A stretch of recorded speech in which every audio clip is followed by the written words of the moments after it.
Greetings. How's it going, guys? Hopefully this sounds okay.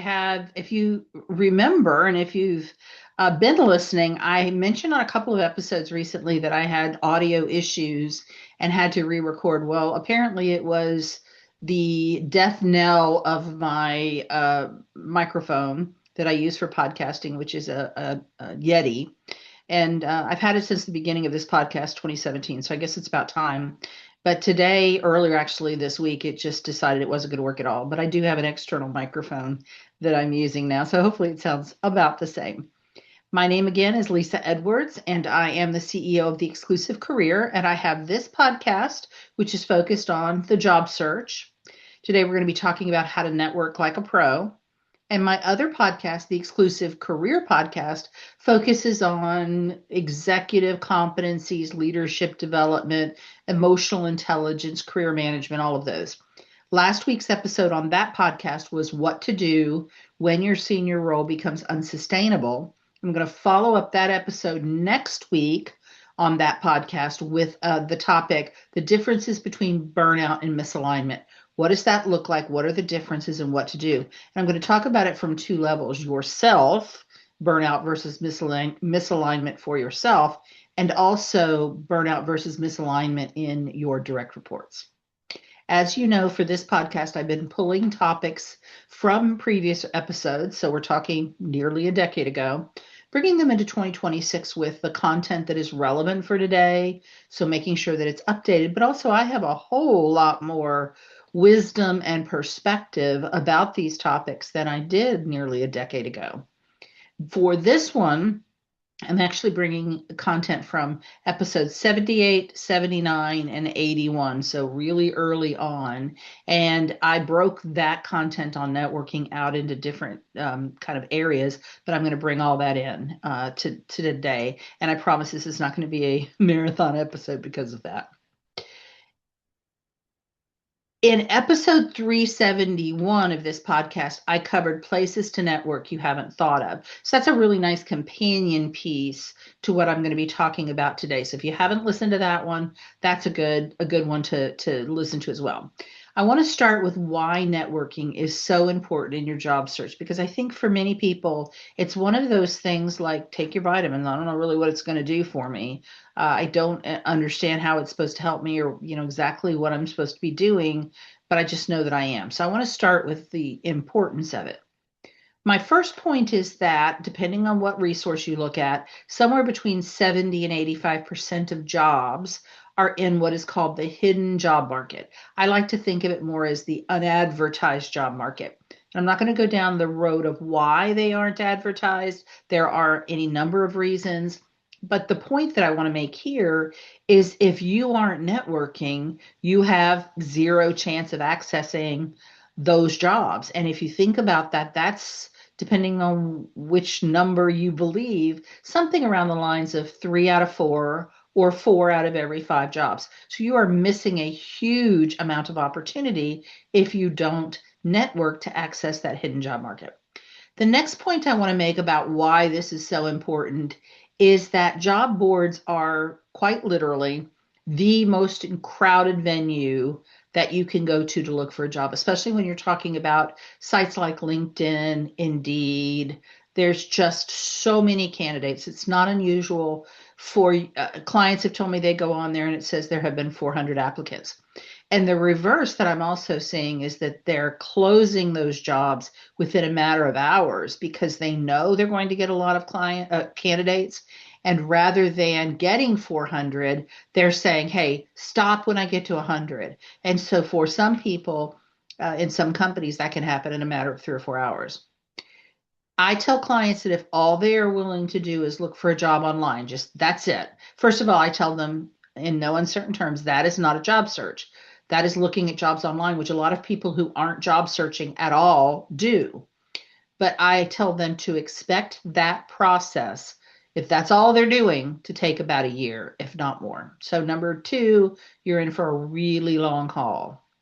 Number three, when you network, in addition to applying to jobs online, you increase your chances considerably.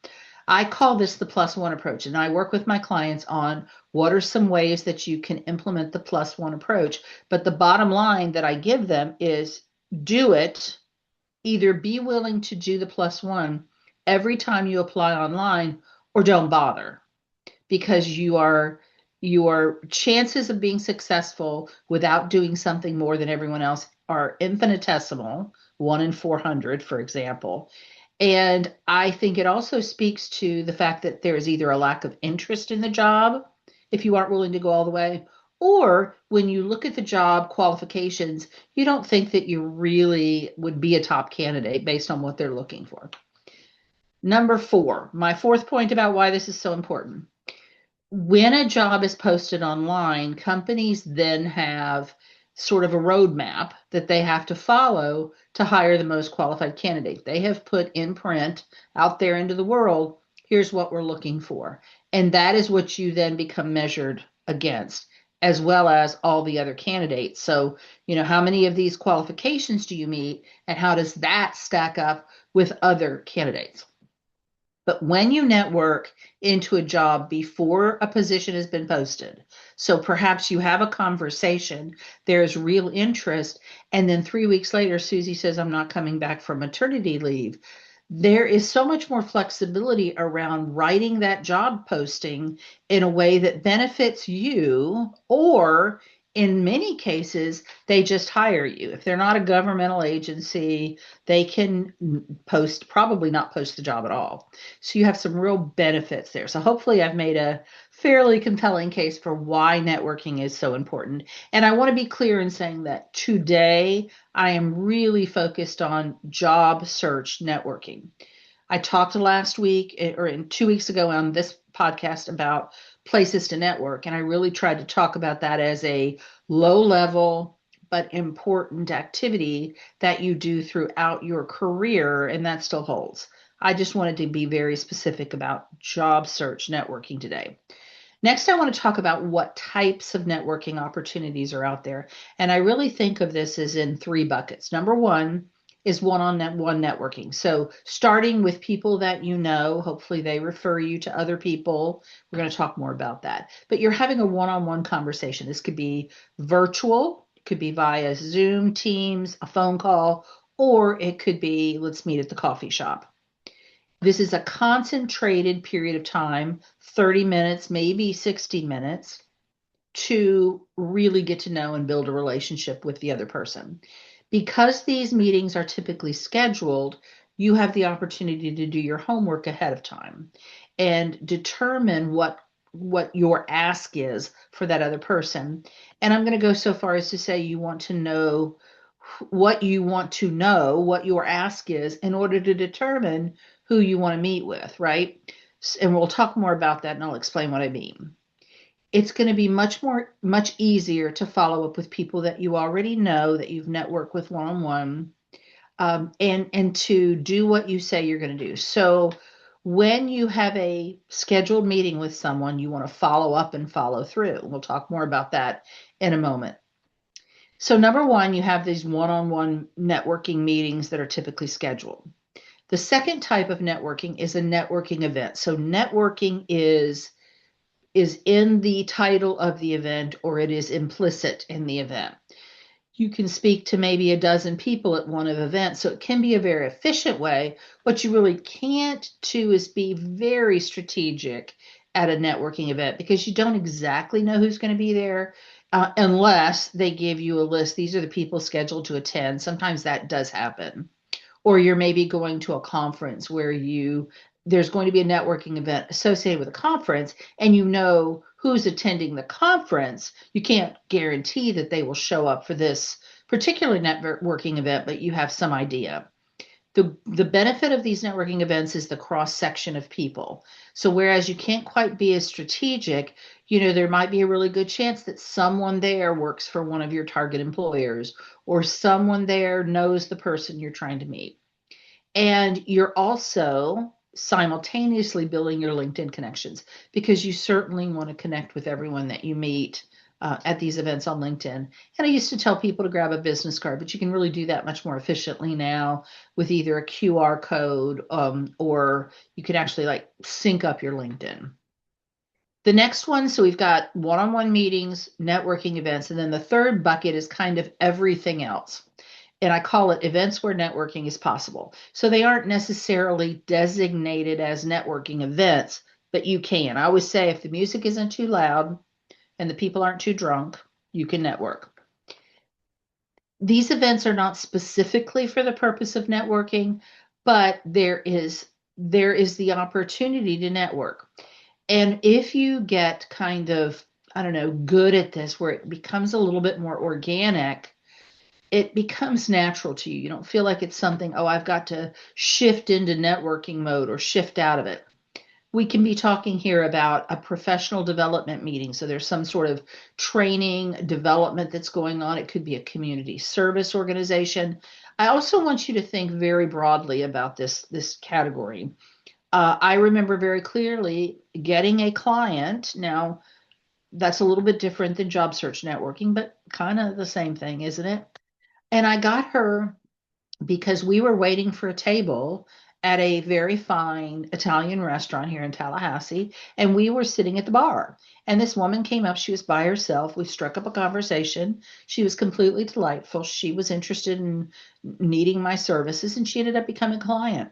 So if I can get a client from the bar, you could get a job possibility. You could get a connection with somebody from the bar, from a restaurant, from a music event, as long as the music's not too loud.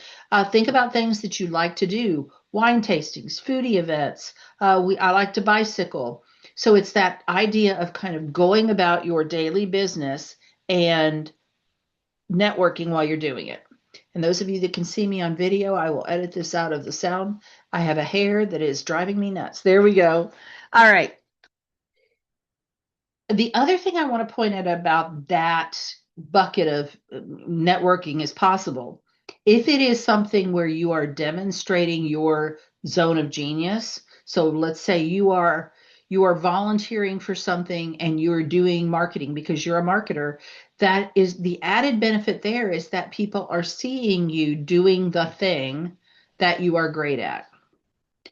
The next thing I want to talk about is two very different networking approaches, kind of what the world does, and then what I call my approach. The first one I call it the Tommy gun approach. You may have heard of it as spray and pray. It is non-strategic, never miss an opportunity to tell people you're looking for a job. If you're standing in line at the coffee shop, your spray and pray is let people know. You are indiscriminately sending out resumes, indiscriminately, you're just kind of everybody. And there's nothing inherently wrong with this, but I do think two things.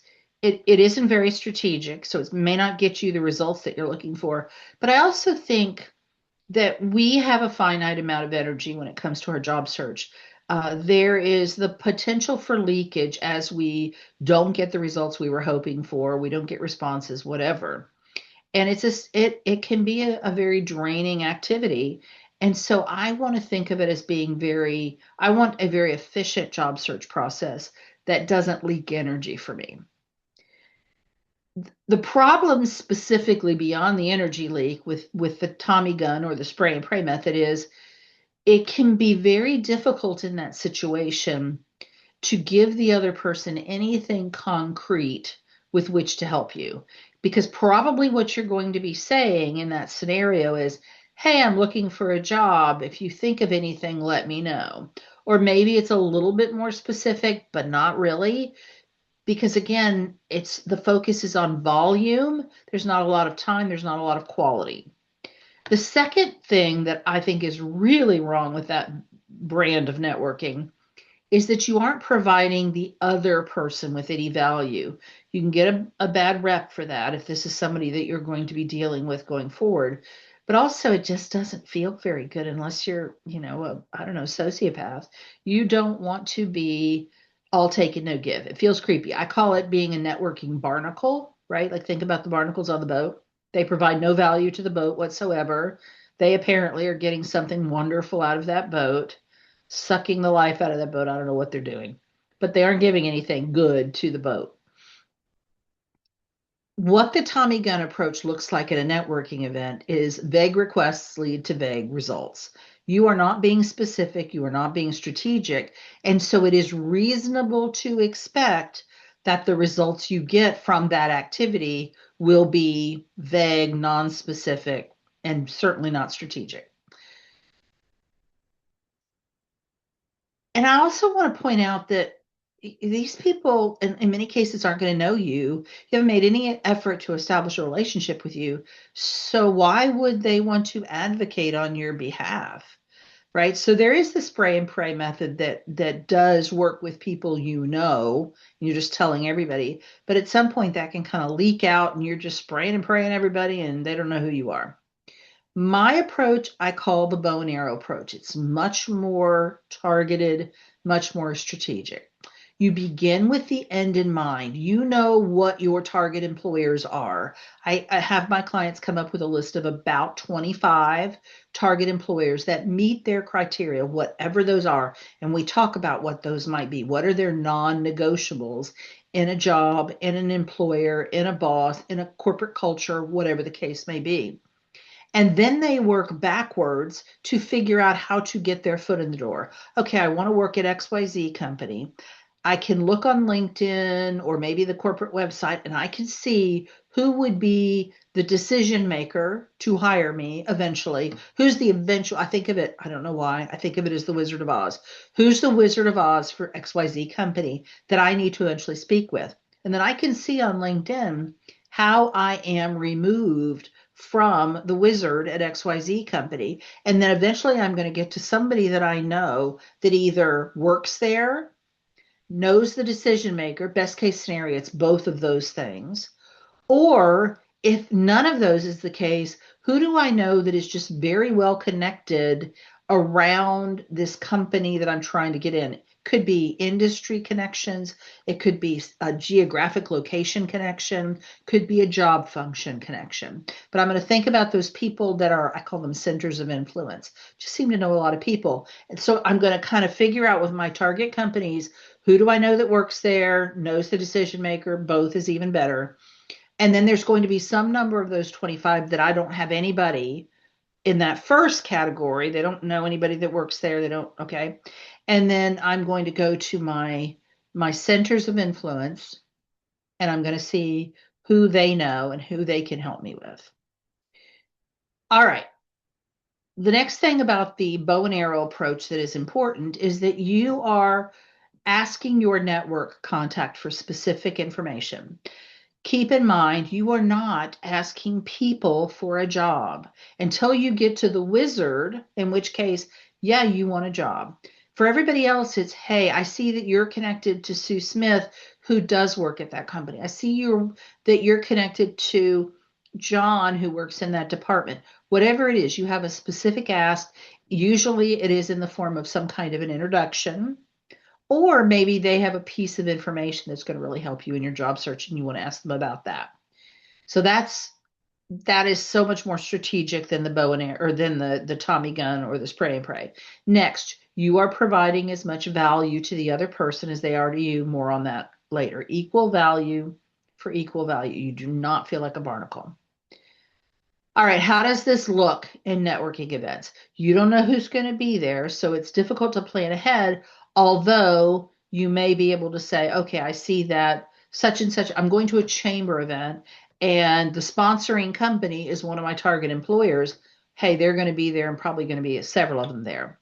And you also won't have an extended amount of time to talk to any one individual. So think about this as that introductory meeting. Let me get some kind of contact that I can turn into a one-on-one meeting. You are in information gathering mode at that point. Who's there, where they work, what their job titles are, any other information, who can I connect with, who do I feel some kind of chemistry with. Then you're going to go back to LinkedIn. You're going to add them as a connection. You're going to look and see who they're connected to and figure this out. And then determine, okay, is this someone that I think I'd like to meet with? I'd like to have a one-on-one with them.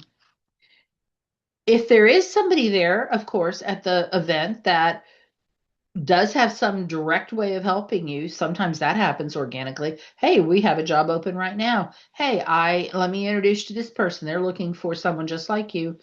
I mean, take advantage of it. Absolutely. But that's not really the goal in the event. The event is information gathering. I promised to talk about how to give as much value as you get. So here you go. Again, unless you're a sociopath, you don't feel comfortable with just taking, take in any area of your life, right? And as I said, I call this being a networking barnacle. So if you have a 30-minute coffee chat, virtual or real, with a networking contact, here's how to make it successful. You want to make the first 20 minutes about them. What does that mean? Ask them questions. Do your homework on LinkedIn ahead of time. So let's say this is somebody that you used to work with, but you've lost touch. You haven't met with them in 2 years.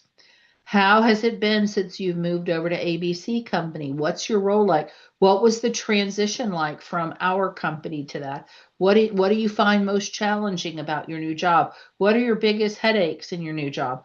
Just be curious, be interested, ask follow-up questions. At minimum, the value that you are giving them is a listening ear, and that is a valuable thing.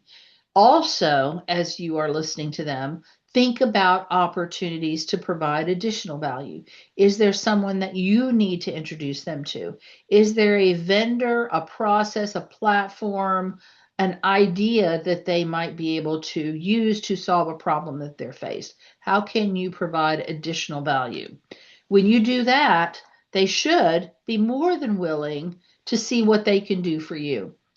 Again, you've done your homework ahead of time, you've researched this person, you know exactly what you want this person to do for you. You know the person you want them to introduce you to or the piece of information.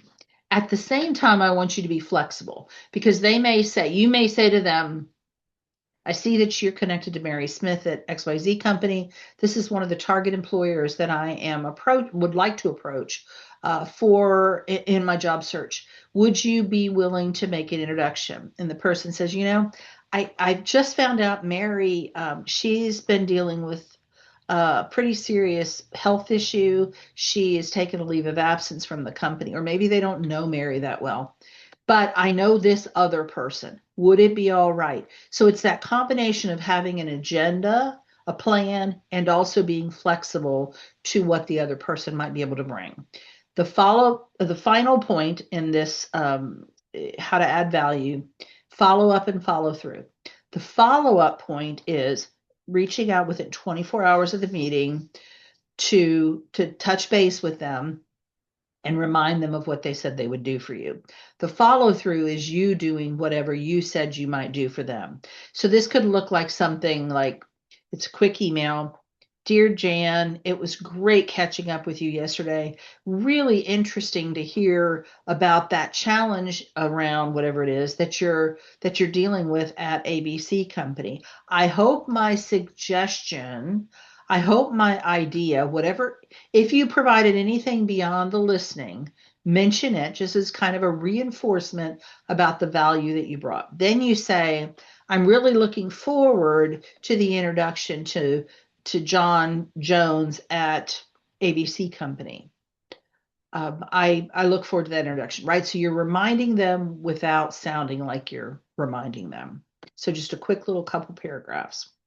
I hope that this has given you maybe some framework, or this, especially this combined with last week's episode, last 2 weeks ago, to feel a little bit more confident about getting out there, doing the networking, whether it is specific for a job or what I really want you to be doing, start now if there's no activity going on for you at all, and carry it through the rest of your career. Don't let it go fallow. Don't let it dry up and go blow away. And I will see you next week on my other podcast, the exclusive career podcast. See you back here in 2 weeks. Take care.